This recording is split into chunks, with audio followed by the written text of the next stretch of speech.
ఈ ఉత్తరం చూడు, రక్తంతో రాశాడు తెలుసా? ఎవరిని మర్డర్ చేసి? కోడినా మేకనా అని. అదే మరి, తన రక్తంతో రాశాడు తెలుసా? చూడు. అబ్బో, అంత కలర్ ఇచ్చాడేంటి? దాంతో నువ్వు మనసు పారేసుకున్నావా? నేనే ఉత్తునే మనసు పారేసుకోలేదు. నా గురించి కవిత్వం రాశాడు తెలుసా? ఆహా, గురువు గారికి అంత టాలెంట్ ఉందేంటి?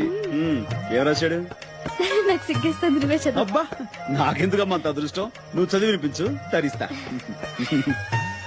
ప్రియాతి ప్రియమైన పద్మావతికి నిన్ను చూడగానే నేనేంటో అయిపోయాను. నాకేదో వచ్చేసింది. ఇంకేం వస్తే మాయరోగం అదే వస్తాయి. మరి ఎగతాళి అవుతున్నది. నేను చదివేది నువ్వు అంతే. సరే, చదువు చదువు. పద్మావతి పద్మావతి, నీ ఎర్రని మూతి చూడగానే పోయింది నా మతి, అయిపోయింది నా మనసు కోతి. దాంతో నీ పని అయిపోయింది, అదో గతి. రామకృష్ణ గారు, లేకపోతే ఏంటి? కోతి గీత రాశాడంటే అది కవిత్వం కాదు, కపిత్వం. ఏంటలా పారేస్తావా? చేతరాత్రులు వాడు.